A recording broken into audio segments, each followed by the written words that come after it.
할렐루야. 오늘도 우리의 삶 가운데 하나님의 경영하시는 은혜가 가득하기를 소원합니다. 우리는 지난주 우리에게 경영하시는 하나님의 역사 가운데에서 더해 주시는 하나님의 역사를 보았습니다. 우리 많은 사람들은 때때로 무리수를 쓰고 수단과 방법을 가리지 않고 여러 가지를 더하려고 했었던 경험들이 다 있을 것입니다. 그렇게 억지로 얻거나 차지하기도 했지만 그렇게 더해진 것들이 그리 안전하지 않았습니다. 늘 불안하고 위태롭기도 했습니다. 그러나 먼저 그의 나라와 그의 의를 구한 분들은 또한 하나님께서 직접 더해 주시는 역사도 경험했을 것입니다. 이렇게 하나님께서 더해 주시는 물질 혹은 자리 혹은 사람, 이런 안전합니다. 뒤통수를 때리는 경우가 없습니다.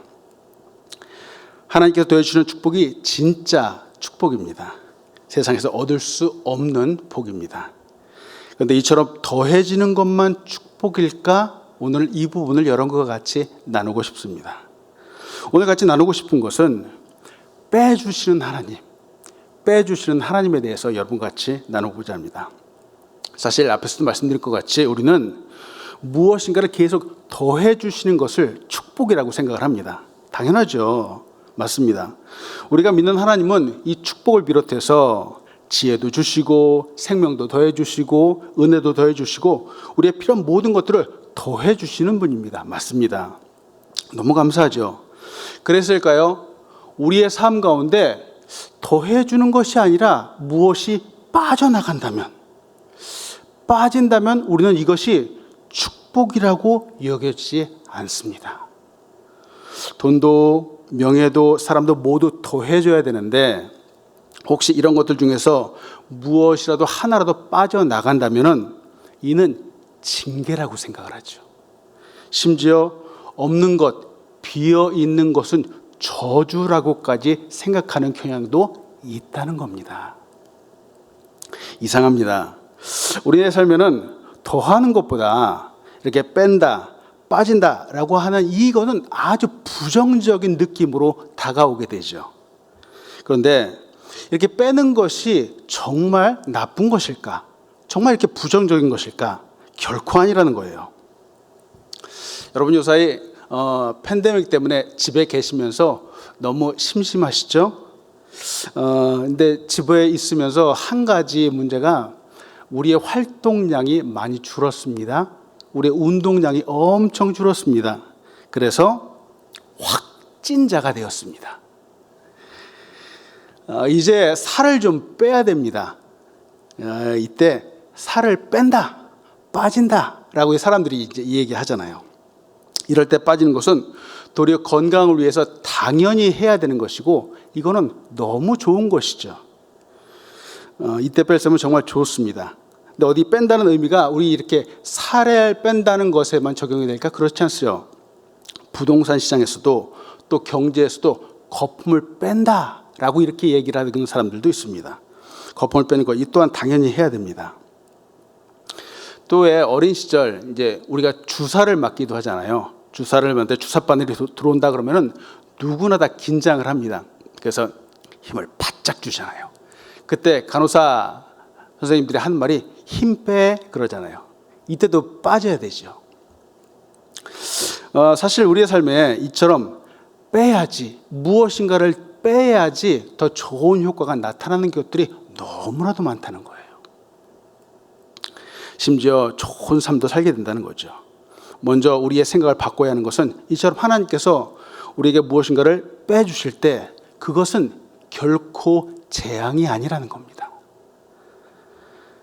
도리어 우리의 인생에서 쓸모없는 거품을 빼주시고 또 적절하지 않는 힘을 빼주실 때 이것이 도리어 더 큰 축복이 될 수 있다고 하는 겁니다. 그럼에도 불구하고 우리는 무엇인가 빠지는 상황에 당황합니다만 사실 우리는 정말 주의해야 되는 것은 많이 갖는 것이 꼭 좋은 것만은 아니라는 거죠. 오늘 여러분과 같이 그것을 나누고 싶습니다. 우리는 많을 때 교만해질 수 있습니다. 사실입니다. 정말 많을 때 풍성하다고 했을 때 바로 그 시대에 우리는 교만해질 수 있습니다. 오늘 본문은 빼주신 하나님의 역사가 당장은 황당하고 이해되지 않지만 그 결과는 하나님의 능력과 기적을 보여주는 말씀입니다.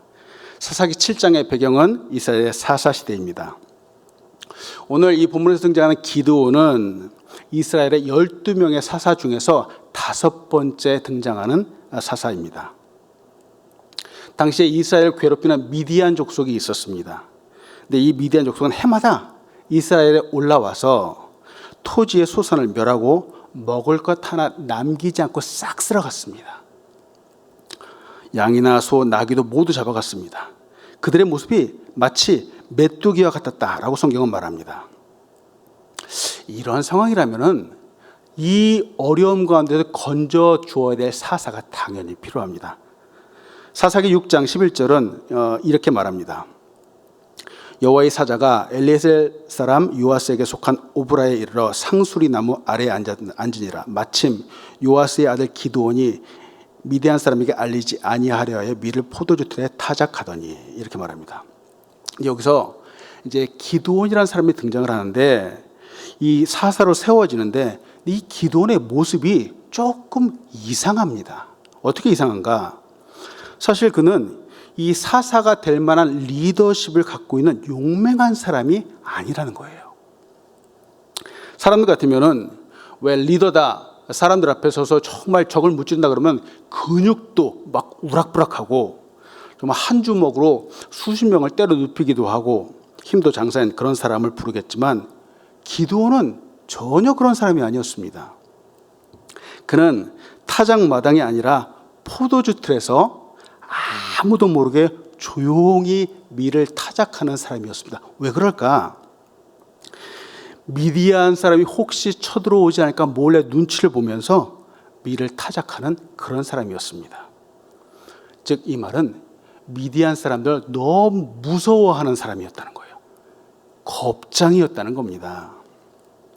과연 그런 사람에게 이 민족의 운명을 맡길 수 있을까요? 어떤 사람들은 간혹 때가 오기 전까지 자기의 이 숨은 힘을 숨기는 그런 사람이 있습니다. 과거 한국의 3.1운동 때는 정말 자기의 힘을 숨겨서 은밀하게 숨기면서 독립운동을 했던 그런 사람들도 있었습니다. 그런데 이런 전략이라면 행동을 숨길 수 있지만 그렇다고 해서 이 마음속에 있는 투철한 마음들, 나라와 민족을 구원하겠다고 하는 이런 의식, 이런 것들은 갖고 있어야 되잖아요. 근데 기드온에게는 그런 마음, 그런 의식조차도 찾아볼 수 없었습니다. 그는 하나님부터 의심하는 사람이었습니다. 참 이상합니다. 사사기 6장 13절은 이렇게 말합니다. 기드온이 그에게 대답하되 오 나의 주여 여호와께서 우리와 함께 계시면 어찌하여 이 모든 일이 우리에게 일어났나이까? 또 우리 조상들이 일찍이 우리에게 이르기를 여호와께서 우리를 애굽에서 올라오게 하신 것이 아니냐 한 그 모든 이적이 어디 있나이까? 이제 여호와께서 우리를 버리사 미디안에서 우리를 넘겨주셨나이다 하니. 이 기드온이 말하는 게 하나님이 함께 하시지 않는다 하고 의심하고요, 부정하고요, 심지어 원망까지 합니다. 물론 이후로도 이 기도는 하나님께 표징을 보여달라, 또 양털에 이슬을 내려달라, 또 말아달라 등등. 이 인간이 말이죠, 하나님에게 이건 해도 너무하는 것처럼 참 그런 사람이었습니다. 기도는 용기도 없고 또 힘도 없고 또 의심도 아주 많은 사람이었습니다. 근데 그럼에도 불구하고 하나님은 그를 민족을 구원할 사사로 세우셨습니다. 자, 이제 기드온이 사사가 되었으니 해야 할 일이 분명해졌습니다. 자기도 괴롭히고 이스라엘 민족도 괴롭히는 저 미디안 사람들을 물리쳐야 되는데 마침 미디안 사람이 엄청난 숫자인 13만 5천 명이 전쟁을 하기 위해서 올라와 있는 상황이었습니다. 이에 반해 기드온이 전날 나팔을 불어서 함께 전쟁에 나가자라고 사람을 불러 모았는데 그 모인 사람들은 고작 3만 2천 명이었습니다. 보세요. 13만 5천 명 대 3만 2천 명이었으면 그 비율로 따지면 4대 1 정도의 비율입니다. 당시 상황이 얼마나 심각한 상황인지 상상이 되시죠? 자, 4대1로도 이건 전쟁에서 승산이 없습니다. 근데 설상가상으로 왜 이렇게 안 좋은 일은 겹쳐서 일어나는지 말이죠. 그것도 한꺼번에 일어나는지 이 문제가 또 한 가지 발생을 합니다. 적들에 비하면 엄청나게 모자른 군대인데 갑자기 하나님은 이 모자란 이 부족한 상황인데 여기에서 또 빼기를 하십니다. 사사기 7장 2절은 이렇게 말합니다. 여호와께서 기드온에게 이르시되 너를 따르는 백성이 너무 많은즉 내가 그들의 손에 미디안 사람을 넘겨주지 아니하리니 이는 이스라엘이 나를 거슬러 스스로 자랑하기를 내 손이 나를 구원하였다 할까 함이니라. 너무 황당해서 말도 나오지 않습니다. 싸움을 잘하는 사람도 아니고 더군다나 겁장이인데 겁장이를 사사로 세우셨다면 함께 싸울 인원을 이 적들의 배 이상 주셔야지 그래도 승산이 있지 않을까요? 그러나 하나님은 오히려 반대로 저들에 비해서 월등히 적은 숫자인데 거기서 더 줄여가신다는 거예요. 근데 여기에는 이유가 있습니다. 이유는 바로 사람들의 마음속에 있는 교만함 때문이었습니다. 교만은 하나님 없이도 승리할 수 있다는 악한 마음입니다. 자기 스스로 할 수 있다는 마음입니다. 기드온을 따르는 이스라엘 백성들은 3만 2천 명이었습니다. 이는 저 미디안의 13만 5천에 비하면 4분의 1밖에 되지 않는 적은 수입니다. 당시에는 고대 무기가 발달된 시대가 아니었기 때문에 전쟁의 승패는 사람의 수에 달려 있었습니다. 역사적으로 바사 왕이었던 고레스 왕이 그 군대가 60만 명이었습니다. 대단하죠. 그리고 중국에도 100만 대군을 이끌고 또 고려를 침공했다는 그런 이야기도 있습니다. 보세요. 100만 군대, 60만 군대 이런 사람들에 비하면 지금 미디안 13만 5천 군대는 별것 아닌 것 같아 보입니다. 근데 고작 3만 2천 명의 이스라엘 군대가 모여 있습니다. 또 싸움에서 이기겠다고 그들이 왔습니다. 이 3만 2천 명의 사람들은 군기, 그 군대에서 말하는 군기가 충만한 사람들도 아니었습니다. 또 사기라 그러잖아요. 사기가 충천한 그런 사람들도 아니었습니다. 보니까 이들은 교만이 충만한 사람들이었습니다.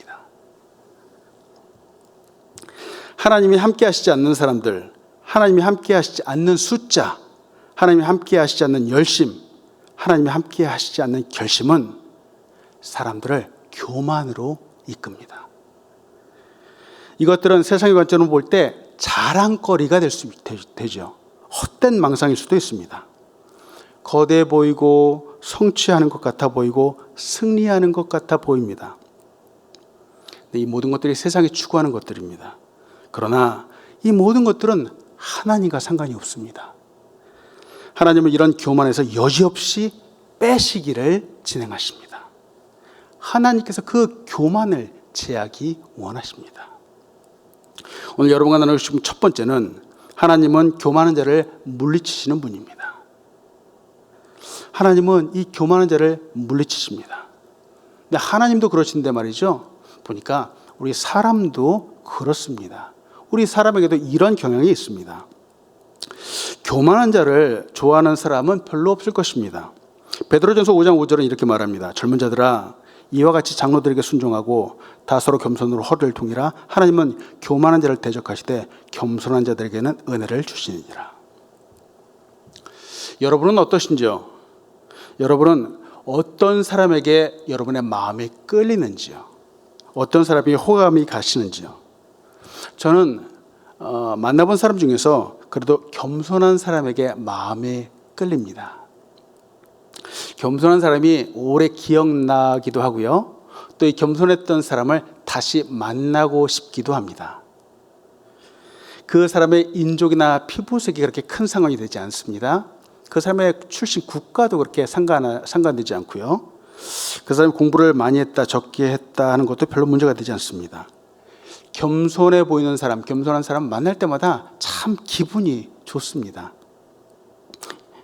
그러나 교만한 사람은 왠지 피하게 됩니다. 왠지 만나고 싶지 않다라고 하는 거리감부터 생기게 되죠. 참 이상합니다. 비슷해 보이는 사람이지만 전혀 다르죠. 교만한 사람과 겸손한 사람은 전혀 같을 수 없습니다. 토마스 아퀴나스는 이렇게 말합니다. 교만은 모든 죄악의 어머니다. 교만은 죄악의 뿌리와 같습니다. 모든 다른 죄악들이 바로 이 교만에서부터 파생하였다라고 볼 수 있습니다. 오늘 본문에서도 전쟁을 위해서 모인 이 사람들의 마음속에 하나님이 아니라 나의 손이 나를 구원하였다 하고 스스로 생각할 수 있다라고 하는 그 사실을 보여주고 있습니다. 이 말은 그냥 내가 잘났다라고 하는 거예요. 싸움도 잘하고 능력도 있고 내가 승리하는 건 이건 당연하다. 세상에 이런 교만이 어디 있을까요? 하나님은 이 교만한 사람들을 빼시기로 작정하셨습니다. 그리고 22,000명이 돌아갑니다. 여러분 보세요. 여기서 돌아가는 22,000명은 적이 아닙니다. 라이벌이 아니에요. 적이나 경쟁자가 하나님의 빼심으로 이렇게 빠진다 그러면은 우리는 이야 너무 잘됐다 할렐루야. 그런데 이 사람들은 적이 아닙니다. 당시에 장군도 아니었었고 전략가도 아닌 기드온에게는 이 전시의 상황에서 한 명 한 명이 너무나도 소중한 자원이었습니다. 한 명이 아쉬운 상황인데 어쩌면은 이 사람들 22,000명이라는 사람은 기드온에게 천군 만마와 같이 어쩌면 의지하고 싶은 대상일 수 있었고 한 가닥 희망을 담을 수 있는 대상일 수도 있었겠죠. 기드온에게는 이 사람들은 승리하기 위한 중요한 힘이었습니다. 기드온은 하나님께서 빼시는 이 수많은 22,000명을 보면서 그 마음속으로 좌절하고 또 좌절했을 것입니다. 미디안 13만 5천 명이었지만 그래도 이 3만 2천 명이 정말로 목숨을 걸고 싸운다면 어쩌면 이 4대 1이라고 하는 약세이지만 어쩌면 승리할 수도 있지 않을까라고 하는 작은 소망도 걸 수 있었을지도 모릅니다. 한 가닥 지푸라기 같은 소망이죠. 그러나 22,000명이 돌아가고 나서 이제 남은 것은 10,000명이었습니다.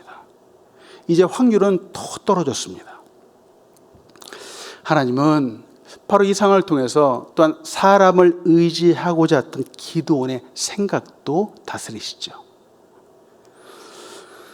우리 인생에도 지금 기드온과 같이 의지했던 것, 사랑했던 것, 또 붙잡았던 것들이 아마도 있을 것입니다.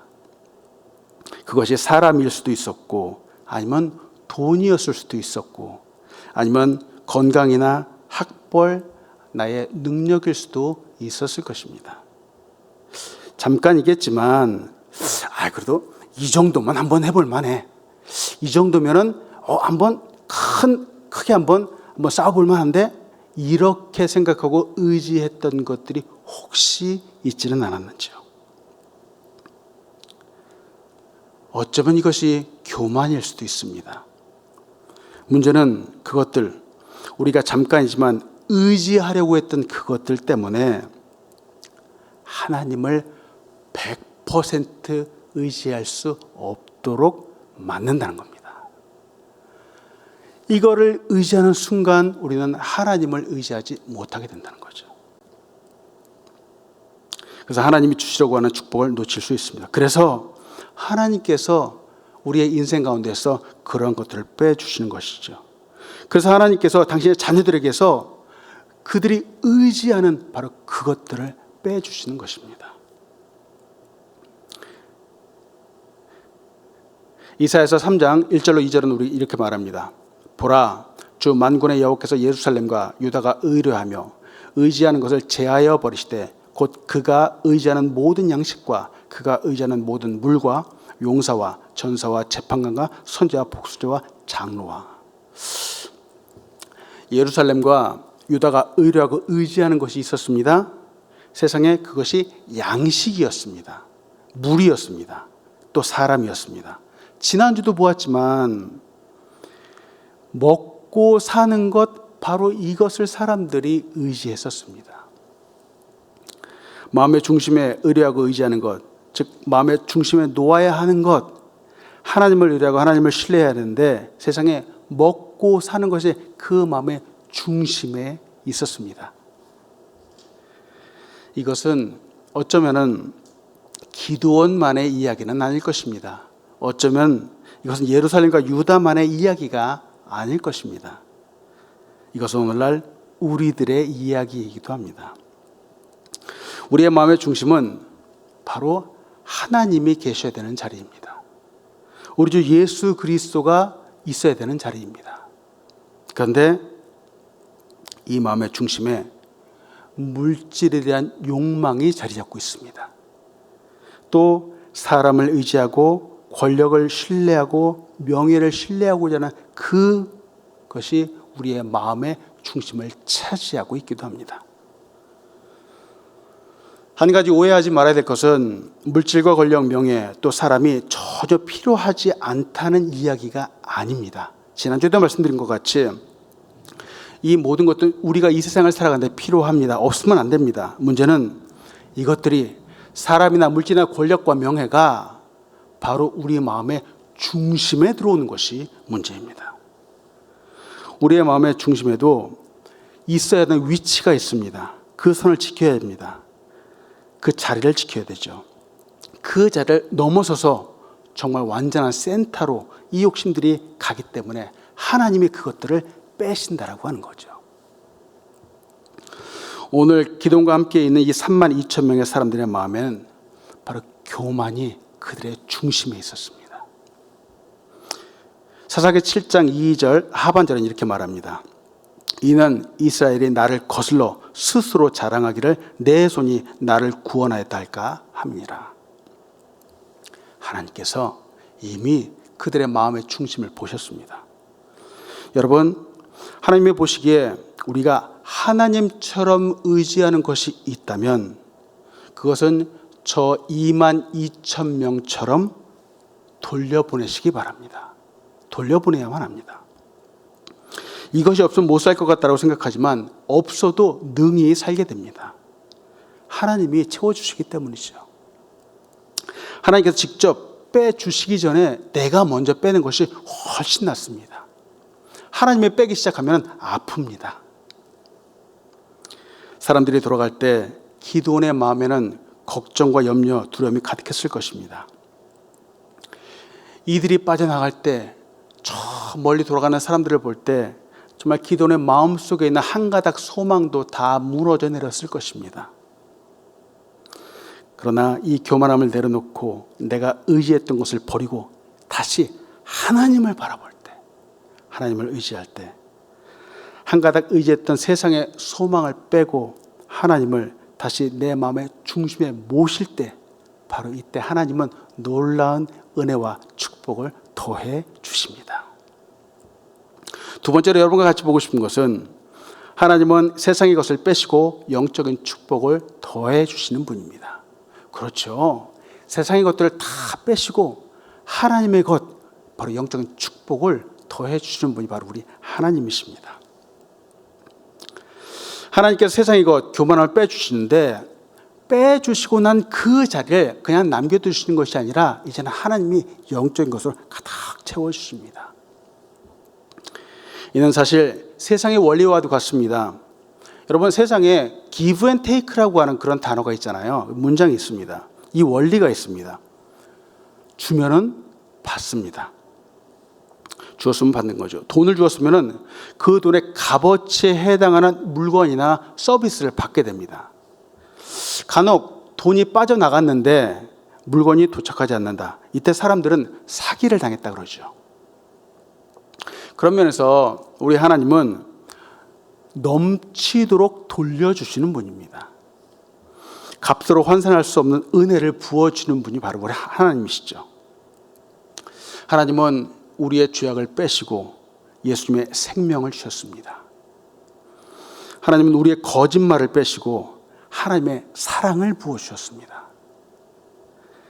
아니면 우리의 이 세상의 것들을 빼시고 하늘의 신령한 것들을 내려주셨습니다.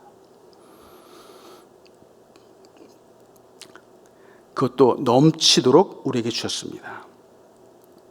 하나님을 믿는다고 무엇을 하지 못하고 빠지고 잃어버렸던 것이 있는지요? 이미 받은 하늘의 영광에 비하면 우리가 그 전에 빠졌던 것들, 우리가 버렸던 것들은 아무것도 아니죠. 하나님은 기드온에게 그가 의지할 수 있는 것들을 다 빼십니다. 그리고 하나님의 것을 채워주십니다. 하나님께서 더해 주시고자 하는 영적인 축복, 그 첫 번째는 바로 분별력입니다. 분별력. 하나님이 22,000명의 사람들을 다 빼시면서 기드온에게 주시는 것은 무엇인가? 바로 분별력이라는 거죠. 분별력. 진짜와 가짜를 구분하는 능력이죠. 소중한 것과 아닌 것을 구분하는 힘입니다. 그리고 하나님께 영광이 되는 것과 그렇지 않은 것을 구분하는 능력입니다. 기드온에게 이런 분별력이 필요했습니다.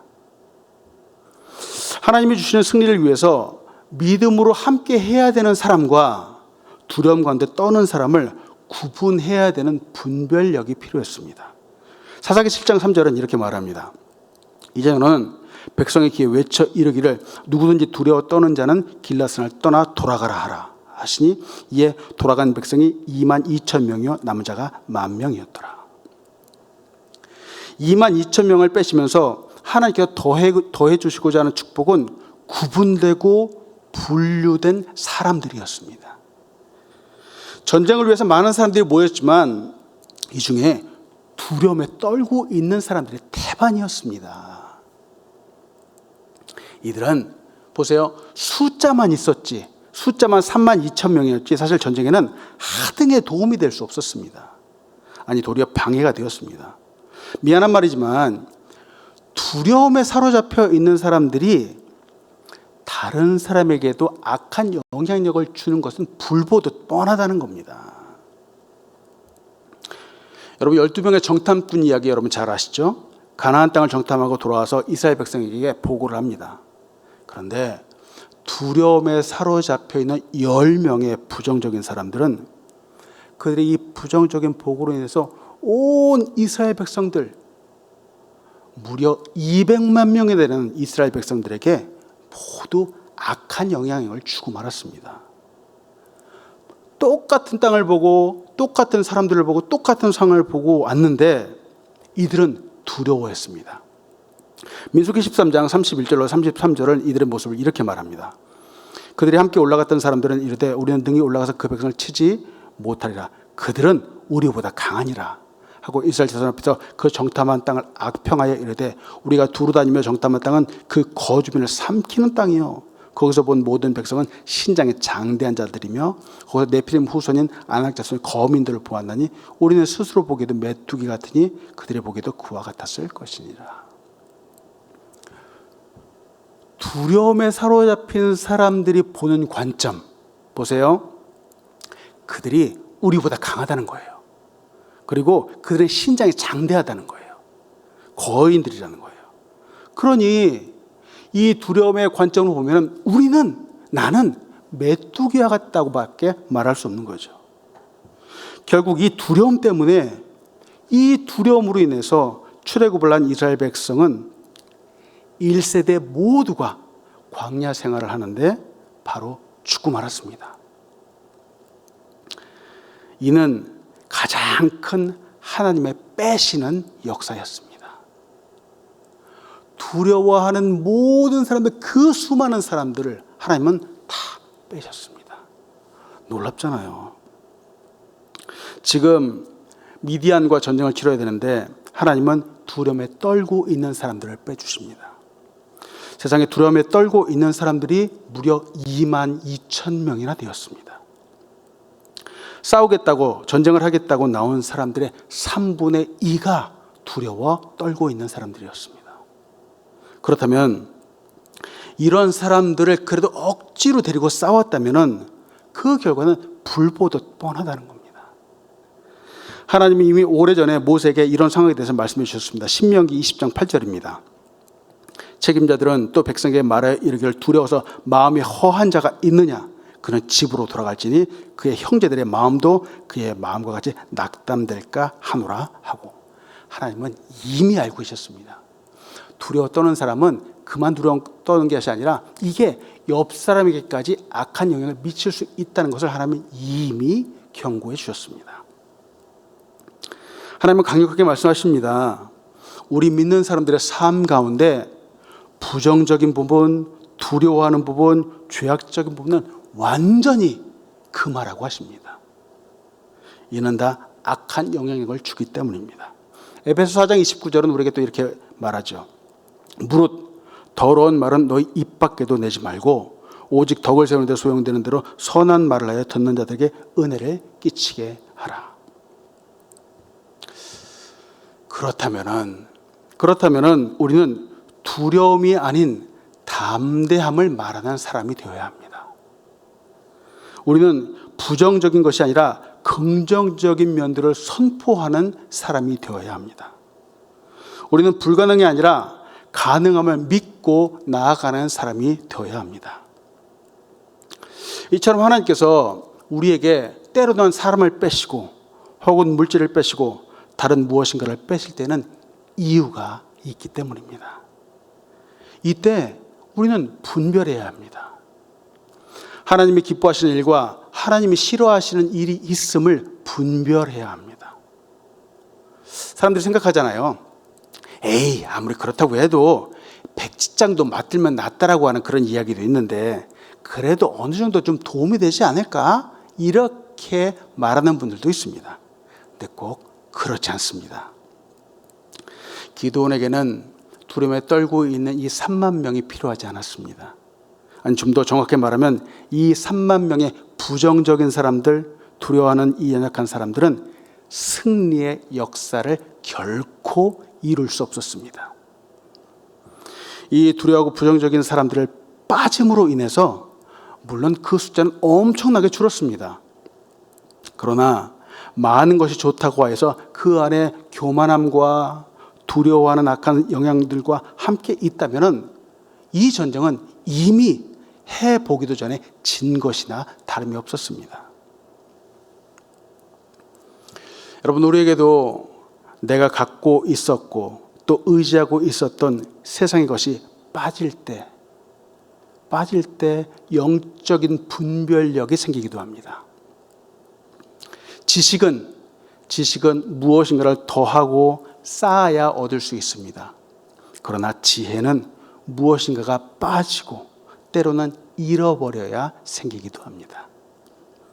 참 이상하죠? 회사를 경영하는 분이 가장 지혜로울 때에는 그 회사의 돈이 바닥났을 때입니다. 얼마 남지 않는 정말 이 모자라는 자금을 가지고 정말 지혜롭게 잘 투자해야 살아남을 수 있기 때문에 이때 가장 지혜로워집니다. 이때 가장 신중해집니다. 근데 반대로 경영자들이 바보 같은 결정을 할 때에는 회사의 창고에 돈이 가득할 때입니다. 있다고 생각하니까 신중하지 못하고 잘못된 결정을 하게 됩니다. 때문에 앞에서도 보았지만 우리는 많을 때, 풍성할 때 우리의 분별력을 상실하게 되는 경우들이 많습니다. 우리의 삶에서 무엇인가가 빠지게 되고 때로는 부족하게 되는 것, 이것이 나쁜 것이 아니라는 거예요. 여러분, 삶에 풍성할 때이건 혹은 많은 것들이 빠져서 어려운 때이건 여러분 지혜를 추구하시는 여러분들 되시기를 축복합니다. 하나님께서 더해 주시고자 하는 영적인 축복 두 번째는 바로 정결함입니다. 정결함. 하나님께서 우리가 의지했던 것들을 빼실 때 우리를 정결한 예배자로 만드십니다. 즉 하나님만 의지하는 사람으로 만들어 가십니다. 기드온은 집으로 돌아가는 사람들, 저 2만 명의 사람들이 썰물과 같이 빠져나가는 그 모습들을 보면서 어떠한 마음이었을까요? 그렇지 않아도 불가능하다고 생각했었는데 이제는 정말 승산 없는 전쟁이라고 포기하지 않았을까요? 그 마음이 내려앉지 않았을까요? 정말 할 수만 있다면 지푸라기라도 잡고 싶었을 것입니다. 이제 겨우 10,000명 남았는데 저 미디안의 13만 5천에 비하면 턱없이 부족한데, 그런데 이상한 것은 말이죠, 하나님은 이 10,000명을 놓고서도 아직도 많다라고 말씀하신다는 거예요. 이것은 전략 전술에 있을 수도 없는 일입니다. 더해 주시는 못할 망정 이것도 많다라고 하는 것은 하지 말라라고 하는 뜻이죠. 사사기 7장 4절은 이렇게 말합니다. 여호와께서 또 기드온에게 이르시되 백성이 아직도 많으니 그들을 인도하여 물가로 내려가라. 거기서 내가 너를 위하여 그들을 시험하리라. 내가 누구를 가리켜 내게 이르기를 이 사람이 너와 함께 가리라면 그는 너와 함께 갈 것이요, 내가 누구를 가리켜 내게 이르기를 이 사람은 너와 함께 가지 말 것이라면 그는 가지 말 것이라 하시니라. 남아있는 10,000명, 이들이 하나님의 손과 함께 한다면 혹시 이길 가능성이 있지 않을까요? 그러나 하나님은 여기서 한 번 더 사람들을 빼십니다. 이 4절에 있는 시험하다라고 하는 이 단어는 금속과 같은 것을 가려낸다라고 하는 의미를 담고 있습니다. 여기에 있는 이 10,000명이 시험을 받고 그 중에 300명이 구분되는 그 모습을 보여줍니다. 하나님께서 이 300명만을 남기시면서 더해 주시고자 하는 것은 바로 기드온의 정결함이었습니다. 기드온이 두 마음을 품지 않도록 하는 것이었습니다. 세상을 의지할 만한 그 소망이 사라지고 이제는 오직 주님만을 의지할 수밖에 없는 그 모습을 원하셨습니다. 수많은 사람들이 예배를 드립니다. 그러나 하나님의 마음에 합한 예배자는 다윗 한 사람뿐이었습니다. 하나님의 마음에 합한 다윗도 처음부터 예배를 간절히 잘 드린 사람은 아니었습니다. 다윗의 예배의 영성과 그 깊이는 사실은 엄청난 고난을 통과한 후에 나타났습니다. 다윗의 인생에 참 많은 어려운 순간들이 있었지만 가장 큰 위기는 사실 그의 아들 압살롬의 반역이었습니다. 아들이 아버지에게 악한 마음을 품고 아주 치밀하게 반역의 계획을 세웠습니다. 다윗은 골리앗을 쓰러뜨린 사람이죠. 힘과 능력이 있는 사람입니다. 그러나 아들 압살롬과는 결코 맞서지 않았습니다. 오히려 도망갔습니다.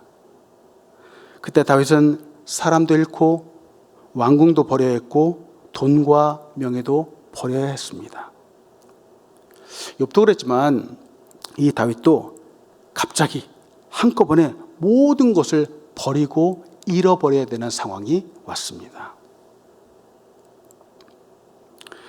다윗은 바로 이때 시편 27편을 썼습니다. 시편 27편 4절은 이렇게 말합니다. 내가 여호와께 바라는 한 가지 일, 그것을 구하리니 곧 내가 내 평생에 여호와의 집에 살면서 여호와의 아름다움을 바라보며 그의 성전에서 사모하는 그것이라. 너무 아름답죠. 그런데 다윗은 옛날에도 예배를 드렸습니다. 언약궤 앞에서 춤을 추던 사람입니다.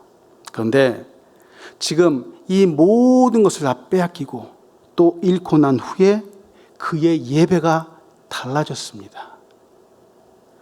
그의 예배가 정결해졌습니다. 세상의 많은 재물과 권력과 명예에 마음 두지 않겠다라고 선포합니다. 그러면 단 한 가지만 내가 바랄 것이다. 여호와의 집에 거하면서 하나님의 영광만을 바라볼 것이다 라고 선포하죠. 참 예배자가 되겠다고 고백을 합니다. 생각해 봅니다. 우리도 매일같이 예배합니다. 우리의 예배도 정결해져야 하지 않을까요? 예배하면서 우리는 세상의 많은 것들 가운데 때로는 우리의 마음을 빼앗기기도 합니다. 사실입니다. 근데 정말 때로는 뜨겁기도 하고 간절하고 정결하기도 했던 그 예배가 드려지는 순간들이 있습니다. 바로 나의 소중했던 어느 무엇인가가 빠질 때입니다. 세상의 것들이 내 안에서 빠져나갈 때입니다. 이때 하나님만을 바라보게 됩니다. 참 이상하죠? 경제가 많이 어려울 때 많은 사람들이 교회에 옵니다. 사업이 잘 안 되기 때문입니다. 사업에 실패하는 사람들이 많기 때문입니다. 돈이 빠져나가고 나니까, 사업이 빠지고 나니까 하나님 앞에 그제서야 나오더라는 겁니다. 평상시에 하나님을 찾던 것보다 더 간절하게 하나님을 찾게 됩니다. 여러분, 하나님이 이처럼 무엇을 빼시기 전에 먼저 하나님을 찾으시기를 소원합니다. 하나님께서 더해 주시고자 하는 영적인 축복 세 번째는 바로 승리입니다. 승리. 하나님께서 주시는 승리를 말합니다. 지금 기드온 앞에 있는 대적은 미디안 13만 5천 명의 군대입니다. 이들은 싸워야 하는 대상입니다. 기드온뿐만 아니라 이스라엘 백성도 이 전쟁에서 승리하기 원했습니다. 그런데 앞에서도 보았지만 이렇게 수많은 사람과 싸워야 하는 상황에서 하나님은 도리어 그 숫자를 엄청나게 줄이신다는 거예요. 그것도 한두 명이 아니라 엄청난 숫자입니다. 근데 이것은 하나님께서 진짜 승리를 주시기 위한 하나님의 전략이었습니다. 바로 하나님의 승리를 주시기 위한 하나님의 전략이었습니다. 사사기 7장 7절은 이렇게 말합니다.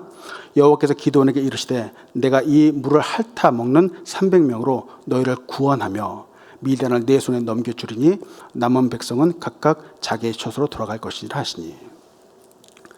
이 말씀에서 하나님이 약속하십니다. 이 300명으로 너희를 구원할 것이다. 그리고 미디안을 너희의 손에 넘겨줄 것이다. 이같이 확실한 약속이 어디 있을까요? 정말 말도 안 되는 방법으로 이스라엘의 이 300명의 정예부대는 바로 저 13만 5천 명을 엄청나게 무찔렀습니다. 대성을 거두었습니다. 하나님께서 하셨습니다. 물론 사람들도 수없이 많은 승리를 만들어냅니다. 이들도 승리하기 위해서 전략을 세우고 또 계획도 짭니다. 근데 이게 인간 대 인간의 전쟁이라면은 전략을 잘 세운 사람들이 얼마든지 이길 수 있겠죠. 당연합니다. 그런데 하나님이 함께 하시는 싸움이라면, 하나님이 함께 하시는 전쟁이라면은 이 인간의 전략은 무용지물입니다. 300명이 13만의 군사를 이긴다는 것은 원래는 불가능했습니다. 정말 이긴다면 이것은 물어보나 마나 이건 하나님의 능력이었습니다. 이 300의 사람들은 오직 하늘이 두 쪽 나도 정말 하나님을 의지할 수밖에 없었습니다. 기도원도 그랬습니다. 마이클 프로스트는 그의 책 모험으로 나서는 믿음에서 한 가지 예를 우리에게 보여줍니다. 헤르난 코르테스는 1519년에 600명의 장정과 16마리의 말 그리고 11척의 배를 타고 현재는 멕시코 안에 있는 광활한 내륙고원에 도달했다. 그들은 세계에서 가장 진귀한 보물을 찾으려고 스페인으로부터 신세계로 온 것이다. 그러나 보호 군장도 변변치 못한 600명의 장정만으로 그 광활한 제국을 정복한다는 것은 거의 불가능한 과제였다. 코르테스는 즉시 군사들을 도시로 진격하게 하여 전투를 치르게 하지 않고 해안가에 머무르게 했다. 그러면서 그는 천재적이고 유창한 연설로 그들의 영혼을 깨웠다. 그런데 아이러니하게도 저들 모험가들에게 궁극적인 승리를 안겨준 것은 달변의 설교가 아니었다. 그것은 신세계 역사를 바꾸게 된 새 단어였다. 그들은 내륙으로 적들과 마주하러 행진하면서 배를 불태워라 라는 코르테스의 명령을 들었다. 그들은 그대로 이행했고 거기서 이 부대원들의 마음속에서는 후퇴의 가능성이 모두 뿌리째 뽑혔다. 그들은 이기든지 지든지 간에 대의명분에 확고하게 몸을 바친 것이다. 후퇴는 이제 선택할 수 없게 되었다. 배를 불태웠어요. 배를 불태움으로 이제는 어떻게 하면 후퇴해서 도망가야지라고 하는 이 소망을 완전히 지워버렸어요. 앞으로 전진해서 싸워야만 하는 이유가 분명해진 거죠. 그렇다면은 이 300명으로 이제 내 힘을 의지하는 것이 아니라 오직 하나님만을 의지하는 이유가 분명할 수 있다는 겁니다. 사람이 많으면 다른 사람들을 의지해서 어떻게 해보겠지만 300명을 가지고 13만 명을 무찌른다? 이때는 정말로 완전히 하나님만 의지할 수밖에 없다는 것이죠. 우리의 삶에 빠지고 부족한 부분이 혹시 있는지요? 하나님은 그 부족함을 시작으로 그 비어있음을 발판으로 승리하게 하시는 분입니다. 그것 때문에 하나님을 바라보게 하시기 때문입니다. 인간의 승리가 아닌 하나님의 승리로 채워주시는 분은 바로 우리 하나님이십니다. 세 번째로 여러분과 같이 나누고 싶은 것은 하나님의 빼주신 역사는 순종함으로 받습니다. 순종함으로. 기도는 3만 2천 명의 사람들이 300명으로 줄어드는 것을 보면서 하나님 앞에 단 한마디도 하지 않았습니다. 우리는 하나님의 빼주심을 은혜스럽게 잘 받아들여야 합니다. 그 빼심 가운데 하나님의 섭리가 있고 그 뜻하신 바가 있고 축복에 담겨 있다는 것을 믿어야 합니다. 한 가지 조심할 것은 하나님이 빼시지 않는 것을 우리가 인위적으로 빼면 안 된다는 겁니다. 모든 순간마다 하나님께 순종함으로 받아들여야 합니다. 기드온이 백성에게 소리치면서 누구든지 두려워 떠는 사람들은 돌아가라 하면서 기드온이 자기가 보기에 너는 빠져, 너는 남아있어 라고 기드온이 그렇게 했다면 과연 전쟁은 어떻게 되었을까요? 또 하나님이 빼실 때마다 아니 하나님 이거 정말 너무하시는 거 아닙니까? 10,000명도 안 죽고 이 전쟁에서 이기라고요? 이거는 하나님 그렇게 하시면 안 됩니다 라고 하나님께 질문했다면 과연 어떻게 되었을까요? 기도는 하나님께서 이렇게 300명까지 줄여가는 이 과정 가운데 단 한마디도 하지 않았습니다. 여러분 기억하시잖아요. 기드온이 얼마 전 부름받기 이전에 하나님에 대해서 뭐라고 했던 사람인지 여러분 기억나시죠? 하나님에 대해서 이슬로 하나님 이렇게 해 주십시오, 저렇게 해 주십시오 라고 하나님을 시험했던 사람이 바로 기드온입니다. 근데 지금은 한마디도 안 하고 순종하고 있다는 거예요. 자기의 생각, 자기의 뜻을 다 내려놓고 순종합니다. 그 결과 축복이 될 것이라는 것을 믿습니다. 미국의 아름다운 공원인 옐로우스톤이 있습니다. 이 옐로우스톤은 많은 사람들이 방문하여서 그 자연에 감탄합니다. 희귀한 동물도 많고 식물도 많습니다. 그런데 이것도 우리 사람들의 그릇된 생각과 행동 때문에 아주 큰 고난을 겪었던 적이 있습니다. 1930년대에 사람들이 이 옐로우스톤에 늑대를 모두 잡아 죽였습니다. 왜냐하면 주변에 농부들이 있는데 이 농부들이 늑대들이 가끔 가다 내려와서 이 자기들의 가축을 해친다라고 했던 거예요. 그래서 탄원서를 내고 이 정부는 바로 그 탄원서를 접수해서 늑대 전문 사냥꾼들에게 사냥을 허락했습니다. 19세기 말부터 옐로우스톤의 늑대들을 다 잡아들인 거예요. 늑대가 없어지고 나니까 주변의 목장, 농장 사람들은 너무 좋아했습니다. 그런데 한 가지 뜻밖의 상황이 발생을 했습니다. 늑대가 사라지고 없어지자 이제 사슴과 멧돼지떼가 기하급수적으로 늘어났습니다. 여러분 한국에서도 가끔 뉴스 보잖아요. 한국에도 멧돼지떼가 출몰해서 막 식당으로 막 들어오기도 하고 막 그런 상황들이 있었습니다. 이 사슴과 멧돼지떼가 풀과 나무를 마치 늘어난 그 숫자가 메뚜기 떼처럼 먹어치우기 시작을 했습니다. 옐로우스톤의 그 울창했던 숲들이 황폐해지기 시작을 했습니다. 숲이 황폐해지고 풀이 사라지면서 먹이가 부족해졌고, 그러니까 이 사슴과 멧돼지떼가 강가의 나무까지 먹기 시작을 했습니다. 강가의 나무들이 사라지니까 나무는 여러분 비버가 댐을 만드는 중요한 수단인데 비버도 사라지기 시작을 했습니다. 비버가 이 작은 강에 댐을 만들어서 물이 공급해주면 이 물은 또 주변의 나무들에게 물을 공급해줘서 나무들이 자라는데 댐이 사라지니까 강 주변의 나무들도 또 사라지기 시작을 했습니다. 세상에 어떻게 이럴 수 있을까요? 그래서 더더욱 황폐해지고 홍수가 나기 시작을 하고 토양도 쓸려 내려가기 시작을 했습니다. 결국 1995년에 미국은 캐나다에서 늑대를 사왔습니다. 그리고 옐로스톤에 풀어놓았습니다. 늑대가 그때서부터 사슴과 멧돼지를 잡아먹기 시작을 하면서 이제는 다시 강가에 작은 나무들이 자라기 시작을 했습니다. 다시 옐로스톤은 지금의 아름다운 모습으로 회복됐다라고 하는 이야기입니다. 보세요. 하나님이 만드신 생태계인데 늑대와 같이 우리 생각에는 저거 해로운 거 아니야? 라고 하는 것들이 있는데 이게 생태계를 유지하는데 꼭 필요한 존재라는 거예요. 우리의 생각에 이건 없어도 돼 라고 말할 수 없다는 거예요. 사람이 인위적으로 빼게 되면 그런 재앙이 생기는 것처럼 우리도 우리가 보기에 해롭다라고 판단해서 좀 인위적으로 빼려고 하면은 이것들이 하나님이 그렇게 해주지도 않을 뿐만 아니라 그러한 기도도 응답해 주지 않을 때도 있습니다. 왜냐하면 우리가 빼야 한다라고 하는 그 아픔, 내가 갖고 있는 그 아픔들이 오히려 하나님이 보실 때 은혜의 도구가 될 수 있기 때문입니다. 사도 바울은 그의 육체에 가시가 있었습니다.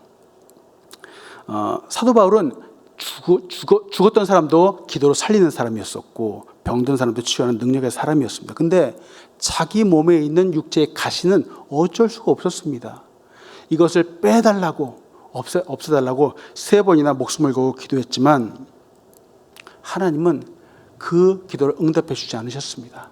그 육체의 가시를 빼주시지 않으셨습니다. 결국 사도 바울이 나중에 고백하는 것이 고린도후서 12장 9절이었습니다. 나에게 이르시기를 내 은혜가 내게 족하다. 이는 내 능력이 약한 데서 온전하여짐이라 하신지라. 그러므로 도리어 크게 기뻐함으로 나의 여러 약한 것들에 대해서 자랑하리니 이는 그리스도의 능력이 내게 머물게 하려 함이라. 이 말씀이 마음에 확 다가오는 분들이 아마 있을 것입니다. 약한 데서 내가 온전하여질 것이다. 너의 약함을 통해서 그리스도의 능력이 나타나게 될 것이다.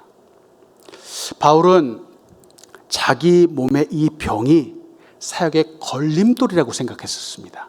그런데 하나님은 그렇게 보시지 않으셨습니다. 하나님은 그 몸의 약함이 오히려 사역의 디딤돌이라고 말씀해 주셨습니다. 바울은 육체의 가시로 인해서 자기 자신이 아니라 하나님을 의지할 수밖에 없었고 때문에 동역자들과 함께 동역할 수 있었습니다. 또한 우리가 우리의 기준으로 사람들을 함부로 판단하고 사람들을 함부로 빼면 안 됩니다. 모든 사람에게는 하나님의 특별한 섭리가 있습니다. 계획이 있습니다. 세상에는 30초만 보아도 그 사람을 알 수 있다, 파악할 수 있다라고 하는 그런 책들이 많이 나와 있습니다. 첫 인상이 중요하다고 해서 느낌이 중요하다고 해서 그것을 파악하고 간파하는 그런 책들도 나와 있습니다. 그런데 여러분 공부를 많이 한다고 해서 그 사람의 진면목을 볼 수 있는 것은 결코 아니죠. 베들레헴에 이새라고 하는 사람이 있었습니다. 이에게는 아들이 8명이 있었습니다. 하루는 선지자 사무엘이 찾아와서 이 아들 중에서 한 명에게 기름 부어서 왕을 세울 것이다 라고 말했습니다. 이때 이새는 8명의 아들 중에서 7명을 사무엘 앞에 세웠습니다. 마치 아들이 7명밖에 없는 것처럼 말이죠. 이 들에서 양을 치고 있는 막내는 안중에도 없었습니다. 인위적으로 자기 고의로 뺀 것이죠. 그랬더니 사무엘이 말합니다.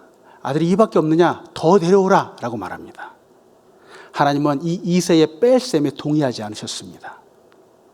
사무엘상 16장 7절 하반절은 이렇게 말합니다. 내가 보는 것은 사람과 같지 아니하니 사람은 외모를 보거니와 나 여호와는 중심을 보느니라. 아멘. 사람이 보는 것이 무엇이죠? 외모고 스펙입니다. 학벌이죠.